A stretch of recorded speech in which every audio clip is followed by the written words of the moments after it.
Today is Wednesday, August 7th, 2024. We're parked at the Beaverbrook parking lot for Mount Moosilauke, but we are going to cross Route 112, and instead of climbing up Beaverbrook, which would go up that way, we're going to go up Kinsman Ridge Trail, which is very steep also. It's over here behind these trees, and go out Kinsman Ridge to the junction with Real Brook. So that will finish up Kinsman Ridge for us, and it should be about 13 miles. We're going to do a spur trail off. Here's my planned route, is the part in red. So we're going to start down here and go up to that junction and then come back. This is Mount Wolf. There's a side trail out to a view, but I think the actual summit is over here. So that's on the, I think that's on the New Hampshire 100 highest. So we're gonna bushwhack out to there, and then let's see, what else did I have on here? Cancel. These two peaks right here are on the New Hampshire 500 highest. So this one is North Peak of Blue Ridge, and this one is, what's it called? Kinsman. It's called North Kinsman Notch Peak. So let me close that out. And then right here is a little, I think it's 0.2 to the Dilly Trail. It used to actually start down here and come up. There was a forest fire in 2017, and the Forest Service has closed the bottom of that trail. So we're going to get it from the top. What else? Oh, very steep coming out of the notch. So the first 0.6 miles has 800 feet of gain. So if we can just get through this little part, it's still going to be lots of gain and up and down, but not insane. It's just that first part. And then we're going to have to go down it at the end. So that's our plan for today. I don't know how many views there will be. It is clear, but cloudy on some of the upper things. But I think everything's going to clear out, but we're not really here for the view. All right, let's get started. We're about 9/10 in. We totally missed the spur trail for Dilly. I guess there's no signage. I don't know. I didn't look until I was past it. I thought, we'll get it on the way out. We just passed, what is it? North Kinsman Notch Peak. The trail goes right over it. There's no canister, at least as far as I could tell. And what else? We saw one Sobo hiker and 3 day hikers who are going the same direction that we are. They're going out to Mount Wolf. And that's it. That climb from the parking lot was really not bad. I didn't think. It was just a standard climb. It didn't even feel steep to me. So Beaverbrook is definitely feels way steeper. So now this trail has a bunch of up and downs on it. Wow, this is some erosion right here. Okay, I'm going to be careful with two hands and go the way John's going. All right, yeah, we're going down quite a bit right here. Bummer. All right. We're about 2 miles in right now. And for the most part, it's just been lovely little ups and downs. It's pretty. I mean, it is a ridge trail, so we just passed another little bump, unnamed bump. And we're descending a little bit, but it's really nice. There's quite a bit of mud, but not like ankle deep mud generally, like this. It's firm enough to mostly walk through, or if it's not, there's enough rock like this to rock hop. Now I gotta go to a stick. That's always tricky. Okay. Oh, we got a blow down. This is the first one, I think. Easy step over. Right into the mud. Okay, so if you're going to do this trail, bring poles and maybe Gore-Tex boots. Definitely poles.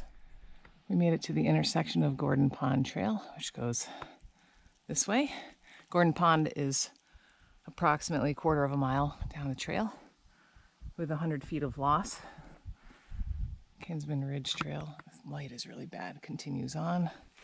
And right down at the sag right here, there's an unreliable water source, but it's flowing good right now. And I believe there's one more unreliable water source ahead of us between here and the junction of Real Brook.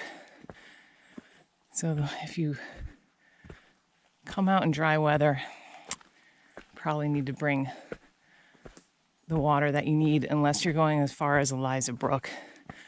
Then you'll have plenty of water. Alrighty.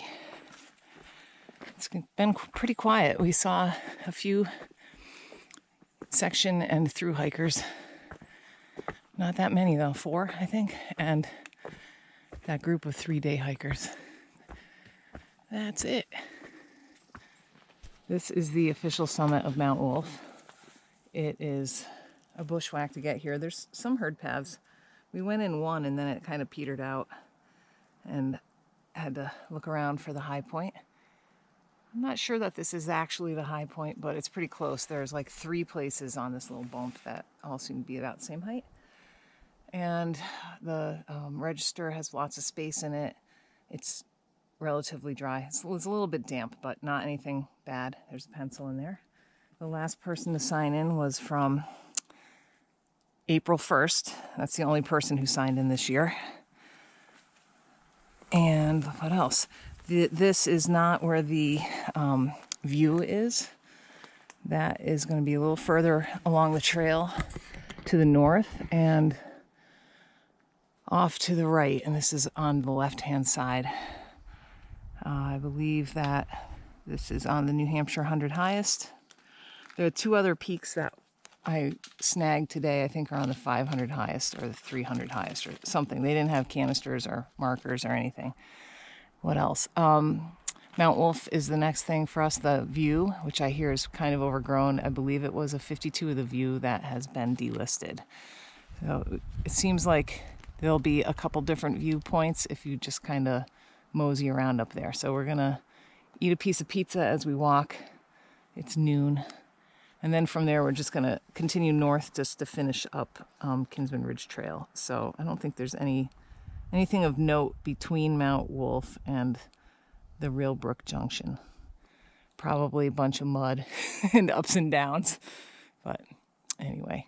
All right, so that's what we're doing next. We'll be at the View ledges on Mount Wolf. This is the View ledge. And you can see why it's been removed from 52 of the View, because I'm standing up. It's a nice ledge. You know, it's a good sized ledge, but if you're sitting down, there's 0 view. And if you're standing in the correct spot, you get a nice little look out to Franconia Ridge. And then you gotta move around a little bit and tiptoe so you can see Flume and Liberty. Liberty's pretty visible, but Flume you gotta move around. They do have it marked as an outlook. You have to go uphill a little bit to get here. And I think in the book, I have a picture of the page from the book. It said you could look around, find views, but I don't see how you could. There's, like, the woods is pretty thick. I don't see any other beaten paths or anything, so I think that is the view. Maybe they meant you can look around by standing and walking around on the view ledge and kind of craning. Not great. Okay, so this is descending off of the spur for the outlook. It's relatively short to get up there. And it was very close by the actual summit, which is on a different peak of Mount Wolf. But it didn't have that much elevation loss or gain. All right, so that's Mount Wolf. We're a little over 5 miles in, and we're right at a call before we start climbing, and there's water right here. If you look on a map, you'll see the trail goes between two ponds, and this one is, it's basically a bog. It's called Failing Waters Pond. And in the White Mountain Guide, the new one, it claims there's a 20-yard herd path to follow to the right to go down and get a view of South Kinsman, which is right behind these trees. Actually, it's behind the trees that are on that side also. So it's being blocked. If you go down to the level of the bog, you cannot see South Kinsman.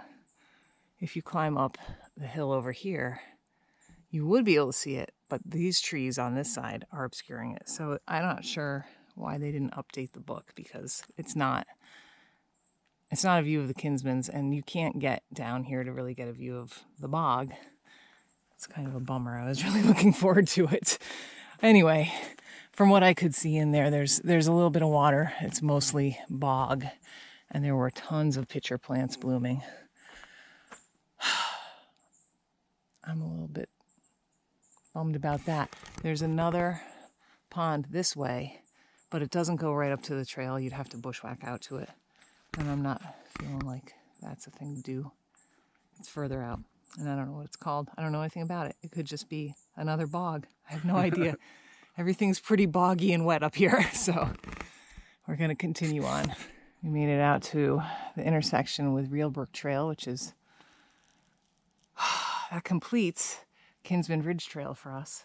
So now we just have to turn around and go back. And according to this sign, it's 7 miles. According to the White Mountain Guide, it's 6.5 miles. And according to my watch, it's 6.2. Plus we did some extra little bit of bushwhacking and stuff. So I don't know. These signs. 6.0. Yeah, John's watch says 6. I don't know how they got 7. Any mileage you see, just take it with a grain of salt and hope it's not right. No, better not be 7. All right, so now we're just heading back, and both of us agree we don't need to revisit this trail for a while, if at all. It's going to take some. Watch your feet too much. Yeah, it's very, very tedious. Although this section is probably the best section of the entire trail, right? In this last 1/10 of a mile. It's like a normal trail.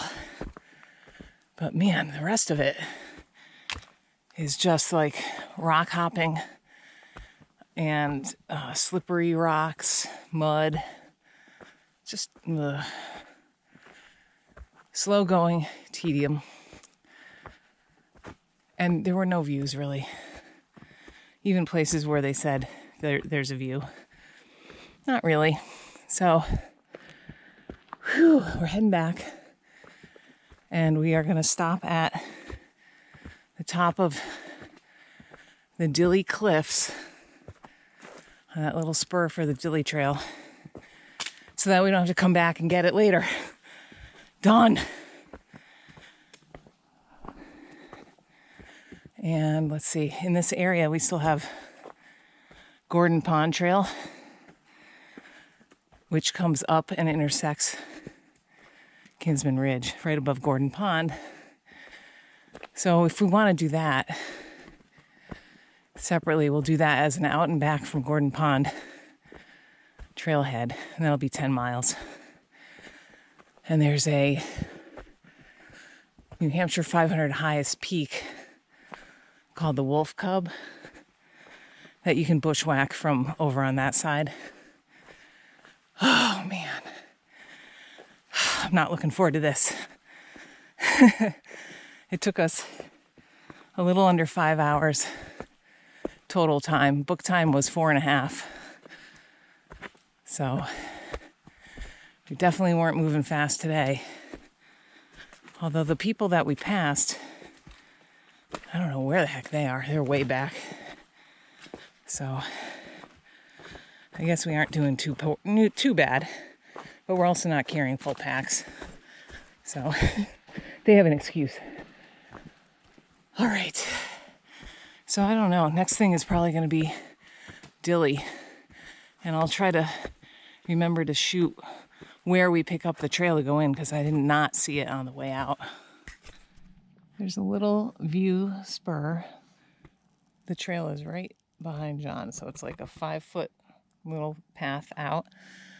It's very visible, especially coming up, and there were people at it this morning, so we didn't really stop. But this is like way better than the view on Mount Wolf, even though you can't really see Franconia Ridge, which is over here.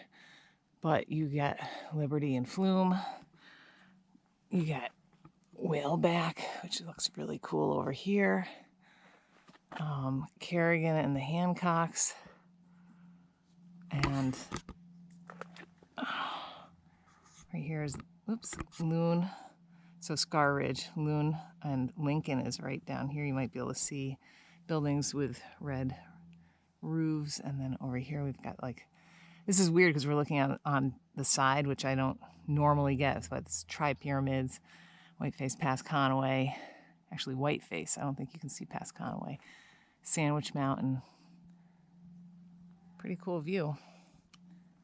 All right. We're going to go down to the Dilly Cliffs next. And we're less than 2 miles from there. Less than a mile from there? Getting there. Hard to say. Yeah, it's hard to say. We have to find the trail first since we missed it on the way up. Okay, so we found the herd path that goes out. It's not even a herd path. It looks like a herd path. It's an actual trail for Dilly Cliff. It looks like someone had brushed it in a little bit, and there's no trail sign. It's right before you start climbing. I mean, look at a GPS if you're coming out to do this. This is in the White Mountain Guide. It's still on the spreadsheet for the trace. So it's kind of annoying that somebody brushed it in like that. The bottom of it has been closed because of a forest fire, but the top is definitely still open.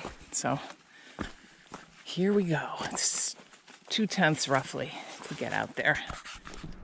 All right, we are down on the ledges. Now, the forest fire was in 2017, and since then, all of this, I think it's serviceberry, has grown up.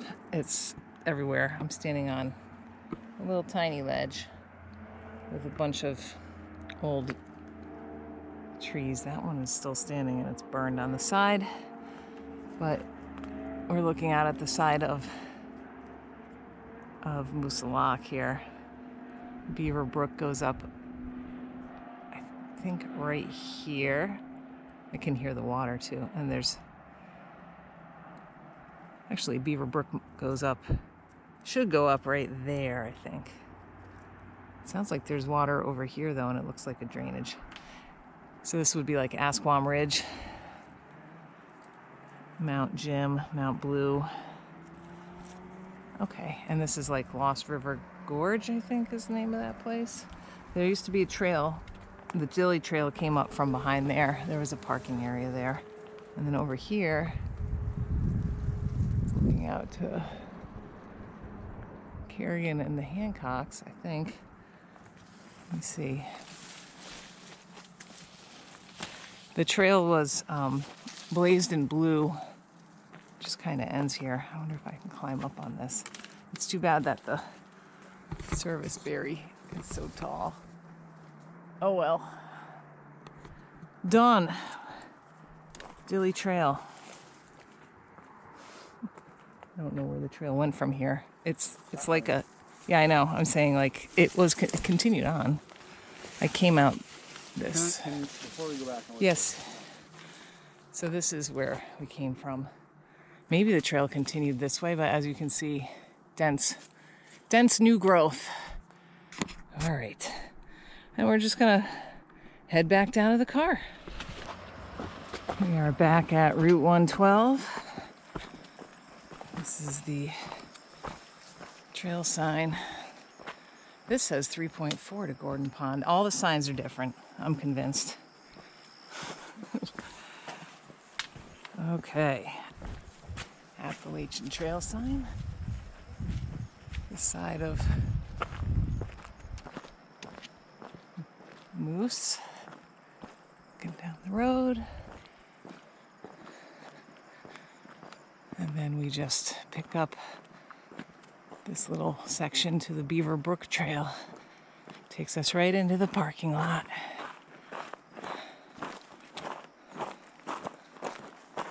This looks like a thing. What is that? Oh, it's an umbrella. There it is.